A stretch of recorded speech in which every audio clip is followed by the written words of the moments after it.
Here we have a couple of examples adding and subtracting rational expressions. We got some decimals, some fractions. We also have some negative numbers in here. So we're going to go ahead and just do one problem at a time, kind of work it out step by step together. At this time, go ahead and pause the video and write this down so we can do these problems at the same time.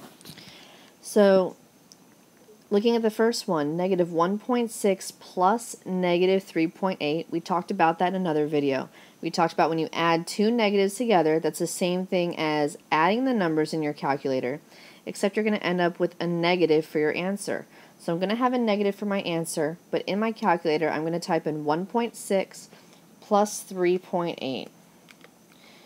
And when I get that, you should get 5.4. That's going to be my final answer. So I got 5.4 as my final answer, but because I have a negative plus a negative number, it's going to naturally be a negative 5.4.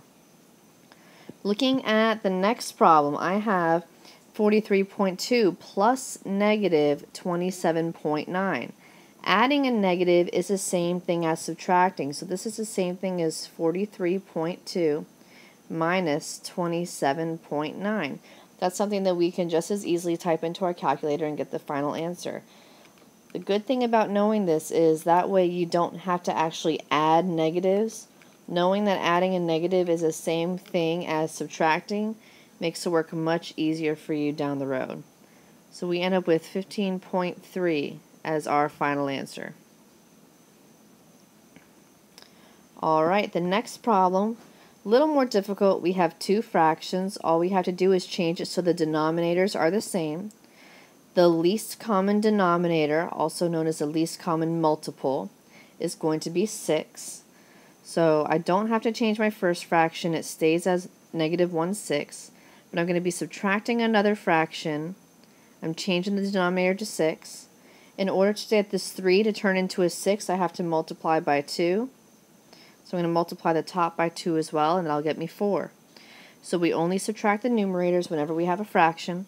Negative 1 minus 4 gets me negative 5, and of course a fraction is still over 6.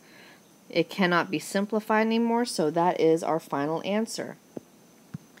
Last but not least, a little bit more tricky, we have the same idea where we have a negative fraction and we're subtracting a negative 3/4, but when you subtract a negative, that's the same thing as changing it to a plus. So I'm going to go ahead and change this into a plus plus, because that's the same thing as subtracting a negative. And the least common multiple, or least common denominator, between the two fractions is 12, because 12 can divide into 12, and 4 can also divide into 12. So I get negative 1 over 12 plus a number over 12. In order to get this 4 to become a 12, I multiply the top and bottom by 3, so I end up with 9. When I add these up, negative 1 plus 9 gets me 8, so I have 8 over 12. But I have to simplify, so I'm going to divide the top and bottom by 4. So my final answer ends up being 2/3.